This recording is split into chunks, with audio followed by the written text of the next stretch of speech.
Hey, Meghann Scully, and this is the Limerick Post Show. We're here in house, and I'm joined by Catriona Cahill, who's Chief Economist with the Limerick Chamber, and we're going to talk about something that I think everyone knows about, but doesn't really know about: Brexit.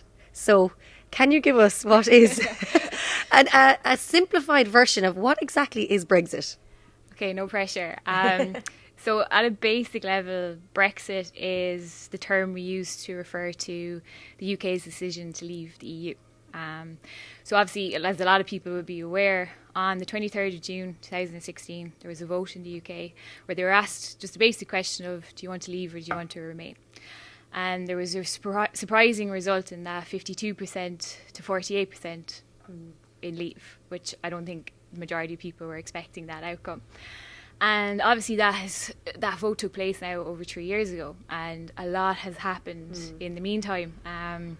And the EU and the UK have been negotiating, and they've come up with what's known as the Withdrawal Agreement.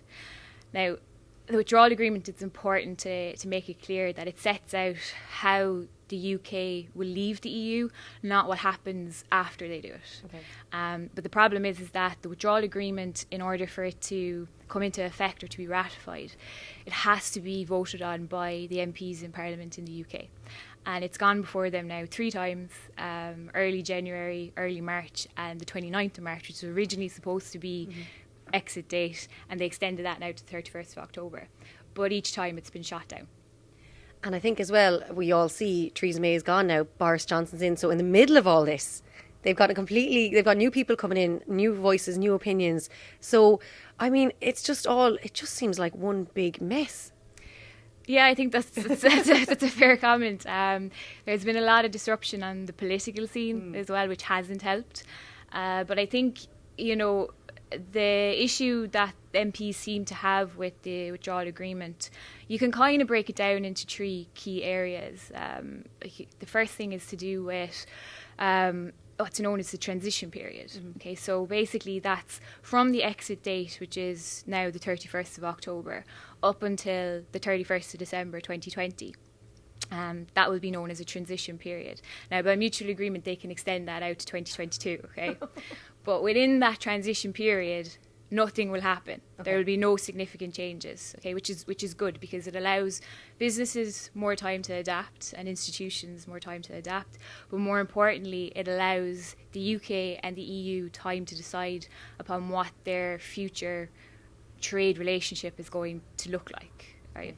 MPs have an issue with the transition period because what happens is that the UK will have to remain part of a customs union. Okay, and they're basically saying that that's not what was promised. We still have ties where they have to abide by the rules and regulations of the EU, but yet they're not involved in the decision-making process for those rules and regulations. So that's upsetting them.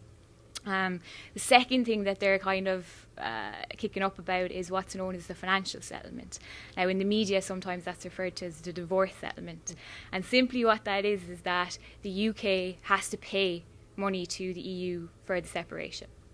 And the reason for that, it's straightforward. They're during the transition period, right, because they still benefit from the customs union, they have to contribute towards the EU budget. Okay, but from the time that they were members, they've also made commitments under different funding programs, so they have to fulfil those commitments. And also the EU has significant liabilities, particularly around state pensions, that they have to make a contribution to as well. Now, in the withdrawal agreement, it's important to say that there's no figure that has been laid out for that. It hasn't been quantified. And the reason for that is because it depends on a lot of future aspects, like what are exchange rates going to be like, or what is the actual budget figure going to be, so they haven't set it out. Now, it has been estimated by external kind of bodies and researchers that it's somewhere between 35 and 40 billion. Now, the thing, so it sounds significant, but the thing to recognise at the same time is that it's not just a one-way flow, because at the same time, the UK, so let's say institutions like higher education institutions who receive research funding, or other institutions that receive funding under the structural fund or the regional development fund, they'll keep receiving money during that period as well. So there's money flowing in both directions. So ideally what you want is that the net effect of all that to be zero, but whether or not that actually happens, we don't know yet. So obviously MPs in the UK are kind of annoyed that that the UK continues to pay money, but at the same time there's no guarantees about what the future trading relationship is going to look like or what they're going to get out of that long term. So that caused upset. But the biggest issue, and the one everyone is talking about, is obviously the backstop. Okay. So the backstop is often referred to as an insurance policy. So let's say during that transition period, if no deal is reached, okay, what we want to avoid at all costs is a hard border between the Republic of Ireland and Northern Ireland. And a key reason for that is that there's concern that if there is a hard border, it could threaten the Good Friday Agreement and could potentially incite troubles again in the north. And nobody wants that. Ireland doesn't want it, the UK don't want it, and the EU don't want it. So the whole aspect is that while they're in the transition period, the whole of the UK remains within the customs unit. So there's no hard border on the island of Ireland. If they can come to an agreement, the backstop will kick in. And what the backstop effectively does is that there will be a border, but it will be a regulatory border down the Irish Sea. So there's still no hard border in the island of Ireland. Now, obviously the idea of a regulatory border down the Irish Sea isn't something a lot of people are in favour of either, but up to now there's no alternative that has been put forward to eliminate the backstop from the withdrawal agreement, even though Boris Johnson is making claims that this can be negotiated and it can be done, but so far there's no good alternative that has come about. So that's why we're in the situation we are today. Wow, that is very interesting, I have to say. Thank you for making that so much more simplified. I feel like now I've got a grasp on it. First, before we get to the effects it's going to have on the people of Limerick and Irish people, I used to live in London, and obviously it's so easy to fly over and back. You go to Shannon Airport, you go straight through, there's no problems. Is it going to affect our Irish people that live in the UK? Because obviously London and all the UK, there's so many Irish people over there with Irish passports. Do we know yet how the effects is, or what, if it's going to affect us at all? So what we have, so it's important to point out that for Irish people, our situation is slightly different to, let's say, French nationals or German nationals, because what we have is known as the CTA, so it's a common travel area, and that was an agreement we entered into with the UK before we joined the European Union.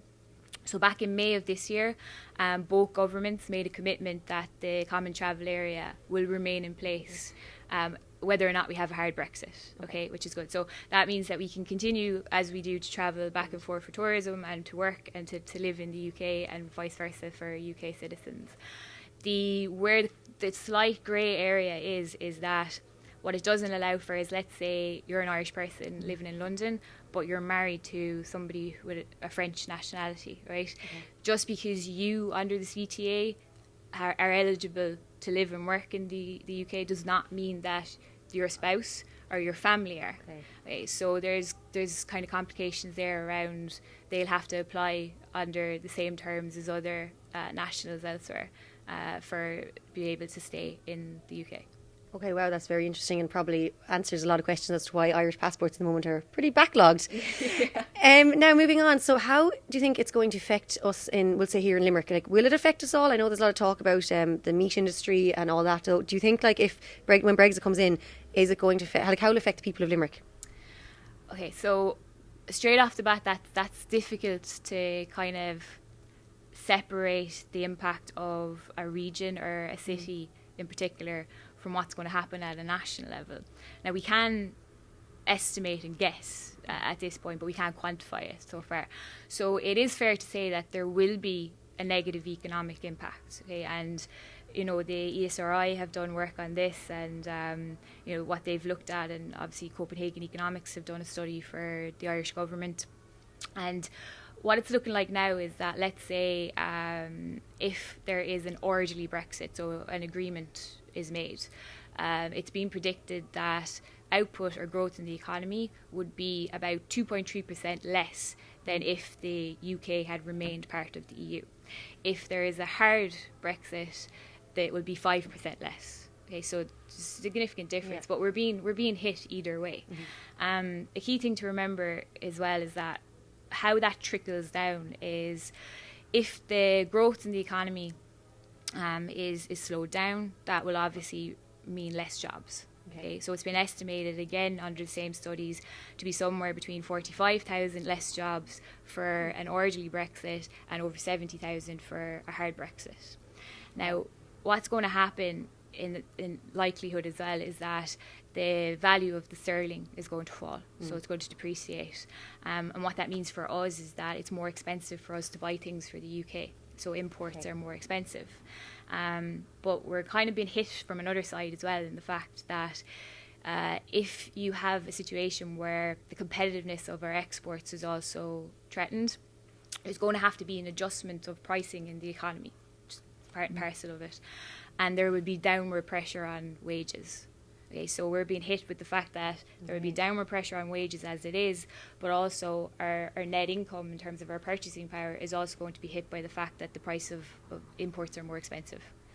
Yeah, so so overall, and that would be for across the board nationally. Now, one thing that I do want to highlight, and that's often lost in the debate, is that you need to separate out the national story from the regional story.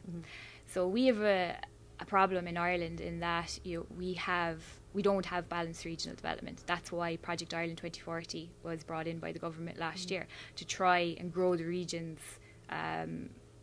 in similar manner to the growth we're seeing in Dublin. Okay. So like if you take the period, let's say 2012 to 2017, GDP per capita in Dublin grew by over 7%, whereas if you take the Midwest, where we are here in Limerick, we grew by just 2.3%. Okay, and it's even less if you look at the West. So that's obviously worrying. Brexit will have a greater impact on certain regions because of the sectors that are within those regions. So the best example I could give you there is if you think of the agri-food industry. Yeah. Okay, so in terms of all our exports, we export about 11% of our total exports go to the UK. Now, that's obviously going against what was said in the news by UK officials last week when they claimed that 90% of our exports. That was true decades ago when we were overly dependent upon the UK. But we've changed. We've become hugely globalised. And we've diversified the countries to which we trade. So only 11% of our exports now go to the UK. If we look at agri-food in particular and we break it down, so let's take beef, for example. 50% of exports go to the UK. Okay. If you take cereals, 90% of our exports in cereals go to the UK. Interesting. Yeah, fruit and vegetables, it's about 78%. Okay, so they're the sectors that are going to be most impacted by what's happening. And unfortunately, in the border, the Midlands and the West, we have more significant agri-food industry than, let's say, they have in Dublin and the East, right?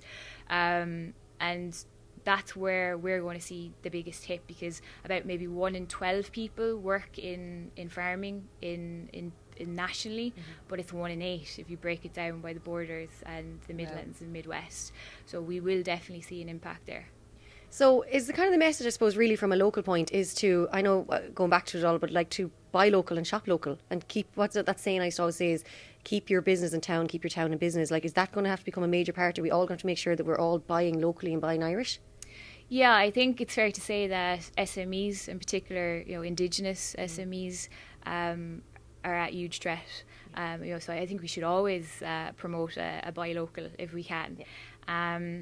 Now, in terms of what businesses can do, they need to look at certain processes. So, for example, in your supply chain, you might not recognise that you actually import part of your inputs from the UK.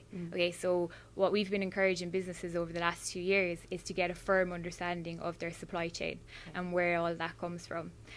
We've also been encouraging them to diversify away from the UK. Now, the government have put in supports as well for SMEs where they can receive grants, but the biggest funding support has been through a loan system. Now, it was reported, you might have seen yesterday, that there's only been a 10% uptake in those loans. And that's understandable if you think about it, because there's so much uncertainty. Nobody knows what's going to happen. And in times of uncertainty, people are risk averse and they don't want to take out loans. And then that starts the cycle then, because you have SMEs who don't have the resources to explore things like diversification, and that's where we get into trouble. I have to say, Catriona, this has been the most interesting chat I've had, and honestly the best one about Brexit. You've just made it so simplified, so thank you so much. But I do have one question. How did you get into the role that you're in, being a chief economist? Like, where did you study, or what brought you into economics in the first place? So I did my undergrad in economics and sociology in UL, and then I went into the PhD programme. And studied economics as well. I've kind of focused on productivity and commercialisation of state-owned enterprise. So public sector stuff is kind of my main area, and transport economics as well, stemming from that. But I think when I got kind of the love for economics was definitely when I was doing my Leaving Cert, actually. Yeah, because I had a fantastic economics teacher, and it kind of just twigged with me the fact that, you know, even though economics is seen as a difficult subject by a lot of people, you know, we all live it. We live it everyday life, you know, even decisions that we consider to be emotional, like getting married and having children, like, all come back to economics. Can we afford to get married? Can we afford to have children? You know, so everybody lives it every day, you know, and it was just always an interesting topic to me. So I did the PhD. And at the same time, I was tutoring and I was lecturing in UL as well. And then the opportunity to work with the Chamber came up, and I took it. It's a very different environment to working in academia to where I am now. But I love it. The city is going through enormous change at the moment. It's a really exciting time to be involved in it. You know, the growth of the city in the last 5 years, and just the people who are here, the key stakeholders who have driven that growth. The opportunity to work with them and to learn from them is invaluable to me. So yeah, I'm really enjoying it. I could stay here chatting to you all day long. I actually feel like I could. I'm learning so much off you. Catriona Cahill, thank you so much for chatting to the Limerick Post. No problem, I really enjoyed it.